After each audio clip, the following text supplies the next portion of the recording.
Hey guys, welcome back. तो आज इस वीडियो में मैं एक्सप्लेन करूंगा मेड इन हेवन सीजन 2 के एपिसोड 5, 6 और 7 को। अगर आपने पहले वाले एपिसोड्स नहीं देखे हैं तो उनका लिंक डिस्क्रिप्शन में है या आई बटन पे आपको दिख रहा होगा। साथ ही सीजन 1 का भी लिंक मैंने डिस्क्रिप्शन में दिया है और उसे भी आप देख सकते हो। तो एपिसोड 5 की शुरुआत में हम देखते हैं सरफराज की शादी के बाद ये सब इंडिया आ जाते हैं। तारा और करण वैसे तो एक ही फ्लैट में रहते थे, लेकिन इंडिया आने के बाद करण अक्षय के पास चला जाता है क्योंकि फ्रांस में हुए झगड़े के बाद करण और तारा एक दूसरे से बात नहीं कर रहे थे। वहीं हम जौहरी के घर का सीन देखते हैं। बेटे के सस्पेंड होने पे ये लोग काफी टेंशन में हैं और कल ध्रुव के एक फ्रेंड के घर सारे पेरेंट्स की मीटिंग है जिनके भी बेटे सस्पेंड हुए हैं। इस मीटिंग में सारे पेरेंट्स अपने बच्चों की साइड ले रहे हैं, यहाँ तक कि वो उनसे कुछ पूछ भी नहीं रहे। श्रुति, जिसने इन सबके ऊपर छेड़छाड़ का आरोप लगाया है, ये बोल रहे हैं कि वो तो बहुत से लड़कों के साथ हुकअप करती थी, वो है ही ऐसी, अटेंशन पाने के लिए उसने ये सब किया होगा, हमारे लड़के तो शरीफ हैं। ये सुन बुलबुल काफी गुस्सा होती हैं क्योंकि एक लड़की के साथ ऐसा कुछ हुआ है और ये सब लड़की को ही ब्लेम कर रहे हैं। अब हमें पल्लवी दिखाई जाती हैं जो कि एक दलित वुमेन है। इसने कोलंबिया यूनिवर्सिटी से लॉ की पढ़ाई की है। साथ ही ये 2 बुक्स भी लिख चुकी हैं। जातिवाद पे इसने काफी सारे आर्टिकल्स भी लिखे हैं। ये काफी पॉपुलर हैं, इसीलिए इसका इंटरव्यू हो रहा है। अब इसने फिर से अपना सरनेम चेंज कर लिया है। अब ये प्राउडली बोलती हैं कि ये एक दलित वुमेन है। ये बताती हैं कि इंडिया में इसे दलित होने की वजह से काफी प्रॉब्लम हुई, इसको अपना सरनेम भी चेंज करना पड़ा, अपनी आइडेंटिटी छुपानी पड़ी। दलित होने की वजह से इसे हर जगह जातिवाद भेदभाव का सामना करना पड़ा। पल्लवी अब अमेरिका में रहती हैं। अमेरिका में जाति को लेकर इसके साथ कोई भेदभाव नहीं हुआ। हाँ, लेकिन वहाँ इसके साथ स्किन कलर को लेके काफी भेदभाव हुआ। अब क्योंकि करण और तारा एक दूसरे से बात नहीं कर रहे थे तो इस बार ये दोनों अलग अलग वेडिंग प्लान करते हैं, इसलिए मेड इन हेवन की टीम को भी डिवाइड कर दिया जाता है। तारा पल्लवी की शादी मैनेज कर रही हैं। पल्लवी वैसे तो कोर्ट मैरिज कर रही हैं, लेकिन लड़के वालों की इच्छा है कि कोर्ट मैरिज के बाद एक फेरे की भी सेरेमनी हो। पल्लवी को इस बात से कोई ऐतराज नहीं है, लेकिन वो चाहती हैं कि अगर हम फेरे कर रहे हैं तो एक और सेरेमनी होनी चाहिए जो कि दलित वेडिंग के हिसाब से हो। वहीं करण रोहित आहूजा और विद्या की वेडिंग प्लान कर रहा है। विद्या ने कुछ टाइम पहले ही डाइवोर्स लिया है, उसका एक बेटा भी है। शायद मम्मी पापा के अलग होने का छोटे बच्चे पे काफी असर पड़ा है। ये अब थोड़ा गुमसुम रहता है। वो अपनी मम्मी की दूसरी शादी के लिए रेडी नहीं है। यहाँ जौहरी की फैमिली स्कूल के प्रिंसिपल से बात करती हैं। वो कहते हैं कि ध्रुव के फ्रेंड चेतन ने श्रुति के साथ छेड़छाड़ की। इसके दोस्तों ने उसका वीडियो भी बनाया और हर जगह फैला दिया। ध्रुव यहाँ बताता है कि उसने तो वो वीडियो देखा ही नहीं, लेकिन चेतन और श्रुति ने अपनी मर्जी से ये सब किया था। वैसे श्रुति उसकी गर्लफ्रेंड नहीं थी क्योंकि श्रुति के पिछले साल भी 2 लड़कों के साथ संबंध थे, और भला ऐसी लड़की को गर्लफ्रेंड कौन बनाएगा। प्रिंसिपल कहता है कि श्रुति की हालत खराब है। साथ ही वो ये भी बताते हैं कि श्रुति के पेरेंट्स पुलिस कंप्लेंट भी कर सकते हैं। पर ध्रुव यहाँ झूठ बोल रहा है कि उसने वीडियो नहीं देखा, क्योंकि एक बार ध्रुव के सारे फ्रेंड्स इसके घर पे ये वीडियो देख रहे थे। ध्रुव के दोस्तों ने ये वीडियो इसके छोटे भाई को भी दिखाया था। छोटे भाई ने ये सब पहली बार देखा था और उसे फिर से ये देखने की इच्छा हो रही थी, तो उसने किसी के ना होने का फायदा देख उस वीडियो को अपने फोन में ले लिया। इस बारे में ध्रुव को पता नहीं। अब ध्रुव ने तो वो वीडियो डर की वजह से डिलीट कर दिया। अब जहां फ्रांस में कबीर और जैद साथ में थे, लेकिन इंडिया आकर इनके बीच ऐसा कुछ नहीं है। कबीर के लिए एक ओपन रिलेशनशिप था, पर जैज कहीं ना कहीं उसे पसंद करने लगी थी। न्यूज में दिखाया जाता है कि श्रुति के पेरेंट्स ने सारे बॉयज पे केस कर लिया है। यहाँ फिर से सबके पेरेंट्स की मीटिंग होती है। इनका कहना है कि जरूर वो लड़की पैसों के लिए ऐसा कर रही है। इनमें से एक पेरेंट तो ये भी कहती हैं कि हमारे साथ भी तो ऐसा हो रखा है, हमने थोड़ी ढिंडोरा पीटा था उस बात का, उस लड़की को भी चुप रहना चाहिए। इस पे जौहरी कहता है कि अगर किसी के साथ भी ऐसा हो तो उसे बताना चाहिए, चुप नहीं रहना चाहिए। यहाँ फैजा अपनी माँ को अपनी प्रेगनेंसी के बारे में बताती हैं। इसकी माँ इस पे गुस्सा है क्योंकि फैजा अपने पति को छोड़ यहाँ आई, फिर इसने अपनी बेस्ट फ्रेंड का घर तोड़ा और अब वो प्रेग्नेंट भी हैं। इसकी माँ कहती हैं कि या तो आदिल से शादी कर लो या ये बच्चा मत करो। वहीं आदिल तारा के पीछे एक डिटेक्टिव लगा देता है, जिससे इसे पता चलता है कि तारा भी किसी के साथ रिलेशनशिप में है, और ऐसा होने से इनके सेटलमेंट की टर्म्स एंड कंडीशन चेंज हो जाती हैं। तारा को जब ये पता चलता है तो वो जब तक ये सेटलमेंट नहीं होता राघव से दूर रहने का सोचती हैं। करण जब विद्या को उसकी शादी की लोकेशन दिखाता है, वो यहाँ उसके बेटे वेद से बात करता है। वेद का कहना है कि वो अपनी माँ से नफरत करता है, उसकी माँ उसकी केयर नहीं करती, वो तो बस शादी करना चाहती हैं, साथ ही वो मुझे अपने पापा से भी बात करने नहीं देती। यहाँ हम पल्लवी के साथ होते जातिवाद को भी देखते हैं। शादी के कार्ड पे उनके नाम के पीछे मेनके की जगह कुमार लिखा जाता है। उसके इन लॉज भी चाहते हैं कि दलित वेडिंग ना हो, लेकिन पल्लवी का कहना है कि या तो सिर्फ कोर्ट मैरिज जिसके साथ कोई भी सेरेमनी नहीं होगी, और अगर फेरे हुए तो दलित वेडिंग भी होगी। इस बात को लेकर लोगों का तो ये भी कहना है कि शर्मा जी मैन के परिवार के साथ रिश्ता कर रहे हैं, ये भी बहुत बड़ी बात है। यहाँ विक्रम और पल्लवी का झगड़ा भी होता है, लेकिन पल्लवी तो बस इतना ही चाहती है कि उसे जो उसकी पहचान है उससे अपनाया जाए। मगर वो करे भी तो क्या, पल्लवी का भाई भी इससे खुश नहीं है, क्योंकि पल्लवी ने अपनी कास्ट के ऊपर एक किताब लिख दी। पहले ये अपनी कास्ट कुमार बताते थे, लेकिन पल्लवी की किताब के बाद सबको पता चल गया कि ये एक दलित हैं। इसके भाई का कहना है कि तुम तो न्यूयॉर्क में रहती हो, तुम्हें कोई दिक्कत नहीं है, लेकिन हमको यहाँ इंडिया में कितनी प्रॉब्लम फेस करनी पड़ती हैं। विक्रम जब अपने घर जाता है तो उसके घर वाले बोलते हैं कि दलित शादी में कोई नहीं आना चाहेगा। धीरे धीरे यहाँ विक्रम को समझ आता है कि उसने गलत किया। ये सब सुन के पल्लवी को कैसा लगता होगा। वो कहता है कि कोर्ट मैरिज के बाद अब हम सीधा दलित वेडिंग करेंगे। वो अपने घर वालों से कहता है कि अगर आप लोग फेरे चाहते हैं तो हम आ जाएंगे, लेकिन दलित वेडिंग तो होकर रहेगी। वहीं करण विद्या और रोहित से बात करता है। वो यहाँ वेद के डिप्रेशन के बारे में बात करता है। विद्या से कहता है कि उसे अपने पापा से मिलना है। इस बात पे विद्या गुस्सा हो जाती है, लेकिन रोहित कहीं ना कहीं इस बात को समझता है। अपने बच्चे की खुशी के लिए विद्या भी मान जाती है और फाइनली वेद अपने पापा से मिलता है, जिससे वो काफी खुश होता है। अब हम रोहित और विद्या की शादी देखते हैं। वेद इस शादी से इतना खुश तो नहीं है, पर वो अब इतना नाराज भी नहीं है। फिर हम पल्लवी और विक्रम की भी शादी देखते हैं, जो पहले दलित वेडिंग की तरह होती है, और फिर इनके फेरे भी होते हैं। साथ ही इसका भाई भी शादी में आता है। हमें समझ आता है कि हम जो भी हैं, जो भी हमारी पहचान है, हमें खुद को एक्सेप्ट करना होगा, फिर ये दुनिया हमें एक्सेप्ट करेगी।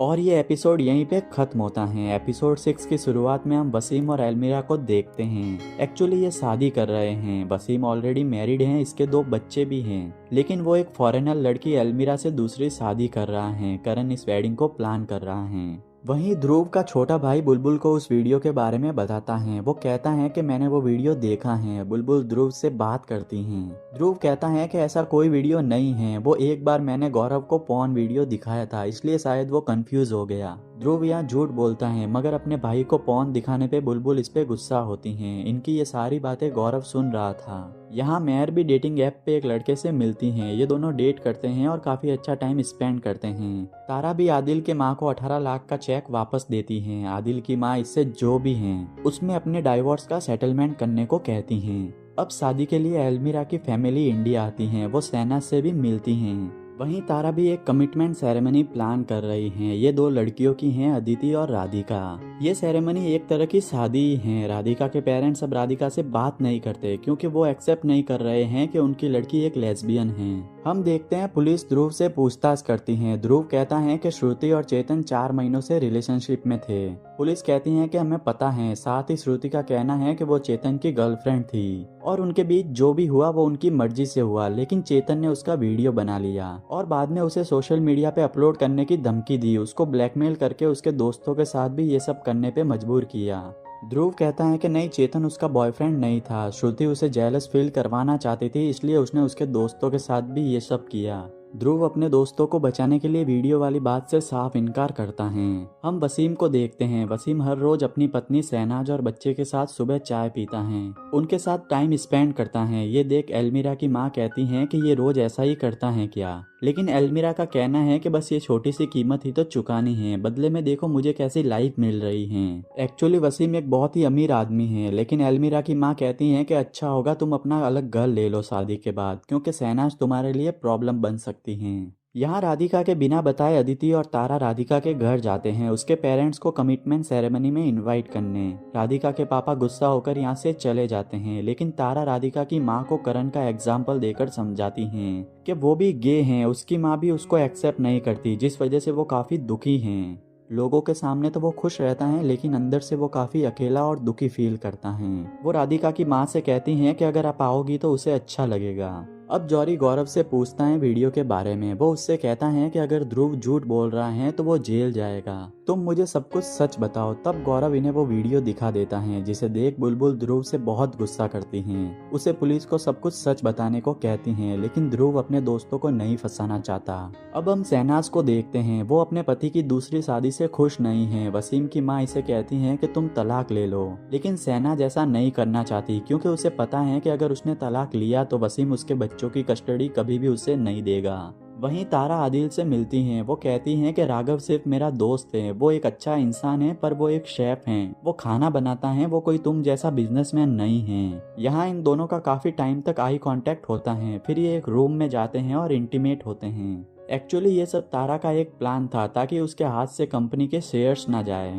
वो अब आदिल से कहती हैं कि मुझे अब शेयर नहीं चाहिए, खन्ना हाउस चाहिए। प्रूफ के लिए तारा ये रूम आदिल के नाम पे बुक करवाती हैं और पेमेंट खुद करती हैं। फिर आदिल फैजा और गौरी से मिलता है। गौरी ने जब से आदिल को अपना नॉमिनी बनाया है, वो अब गौरी को अपनी सिस्टर एक्सेप्ट करने लगा है। बुलबुल अब ध्रुव के पास आती हैं। वो कहती हैं कि श्रुति के साथ एक एक करके सब ये कर रहे थे और कुछ दिनों बाद तुम्हारा भी नंबर था। तुम एक लड़की के साथ ऐसा कैसे कर सकते हो? इस पे ये इससे अपने पापा के बारे में पूछता है। हमें पता चलता है कि बुलबुल की जौहरी से दूसरी शादी है। ध्रुव इसके पहले पति से हैं, जो कि इस दुनिया में नहीं रहा, लेकिन बुलबुल कभी भी उसके बारे में बात नहीं करती। शायद इसकी पीठ पे जो निशान है वो भी उसके पहले पति की ही देन है। बुलबुल इससे बिना कुछ कहे यहाँ से चली जाती है। अब हम राधिका और अदिति की सेरेमनी देखते हैं। यहाँ राधिका की माँ भी आती हैं। उसने अब अपनी बेटी को वो जैसी हैं वैसा एक्सेप्ट कर लिया है। वो इनकी शादी में डांस भी करती हैं, लेकिन इसके पापा यहाँ नहीं आते। वहीं करण और अक्षय के बीच किसी बात को लेकर बहस हो जाती है, क्योंकि करण उससे सब कुछ शेयर नहीं करता था। अक्षय जानना चाहता था कि करण और उसकी माँ के बीच क्या प्रॉब्लम है, तारा के साथ उसका क्या हुआ। अक्षय इसी बात से नाराज है, पर करण उसे कुछ नहीं बताता। इस पे वो करण का घर छोड़ फिर से तारा के पास चला जाता है। अब बुलबुल ध्रुव के सवालों का जवाब देती हैं। वो उसे बताती हैं कि तुम्हारे पापा एक परेशान इंसान थे, वो नशे में मुझे बुरी तरह मारते थे, रोज यही चलता रहता था और उसके घर वाले उल्टा मुझे ही गलत बोलते हैं। एक बार तो ऐसा हुआ कि तुम बहुत छोटे थे, गुस्से में उसने तुम्हारी गर्दन पकड़ ली। मैंने जब तुम्हें छुड़ाया तो वो मुझे मारने आने लगे। पास ही में एक चाकू पड़ा था, खुद को बचाने के लिए मैंने उसे मार दिया। फिर उसके घर वालों ने मुझे बदनाम करने की कोशिश की कि पति के होते हुए मेरे दूसरे मर्दों के साथ संबंध थे। मुझ पे मर्डर के चार्जेस भी लगाए। जौहरी हमारा पड़ोसी था, उसने मेरी बहुत हेल्प की। वो मुझे हॉस्पिटल लेकर जाता था। उसने ये बयान भी दिया कि मैंने जो भी किया वो सेल्फ डिफेंस में किया। फिर मैं तुम्हें लेकर जौहरी के पास ही चली गई। ये सुन ध्रुव भी इमोशनल हो जाता है। अब एलमीरा और वसीम की शादी हो रही है। शहनाज को ये बिल्कुल भी अच्छा नहीं लगता। वो अपनी कलाई काट के सुसाइड करने की कोशिश करती हैं। करण उसे हॉस्पिटल लेकर जाता है। जैज ये बात वसीम को भी बताती हैं। वसीम चाहता तो अपनी बीवी के पास जा सकता था, लेकिन वो यहाँ ही रुकता है। वो अपनी दूसरी शादी करता है। करण शहनाज को समझाता है कि ऐसा करने से क्या होगा, तुम्हें अपने हक के लिए लड़ना होगा। शादी के बाद वसीम उससे मिलने आता है। शहनाज उससे कहती है कि मैं कोर्ट जाऊंगी और लड़ूंगी, और ये एपिसोड यहीं पे खत्म होता है।